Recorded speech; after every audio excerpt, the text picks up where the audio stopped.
is a mammoth hunter. This was like a really long time ago. Bob is a mammoth hunter, and he's a really good mammoth hunter. And one day he's out hunting with the tribe, and he gets gored by a woolly rhinoceros, and this wound is huge. It's absolutely huge.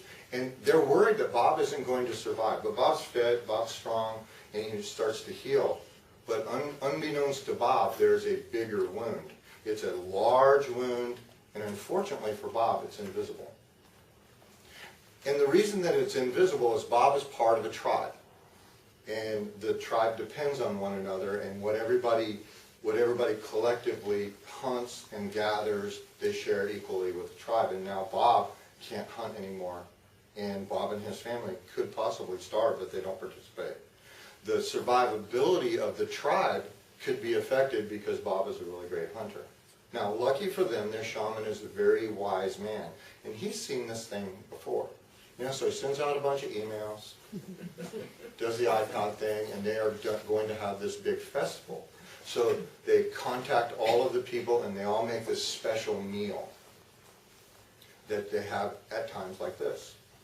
And they make a special drink that everybody's supposed to drink, and it helps them like be more aware of the spiritual world.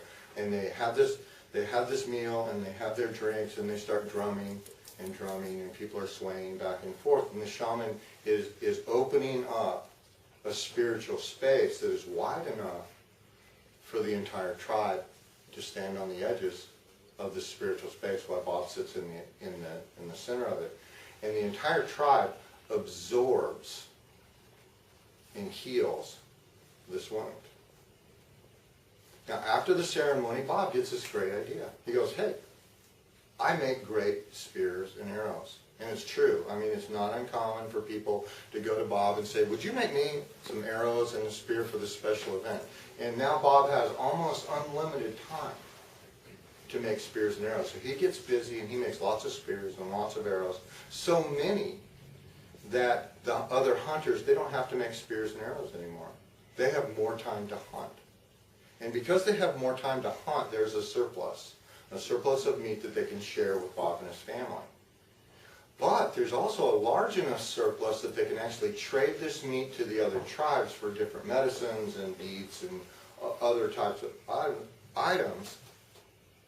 And ultimately, this wound has become a resource. This wound has become a resource, and it's become the best resource that Bob and his tribe have ever had. And that's kind of the message that I wanted to present today, is I have people that come to me and they have issues and they have problems and they have illness and they have disease and they have these wounds. They have these great big wounds. And sometimes those wounds affect their whole families.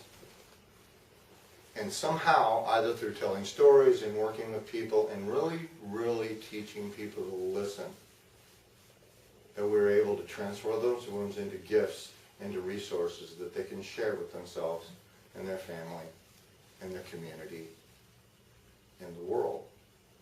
Because really, we're just one big tribe. Thank you.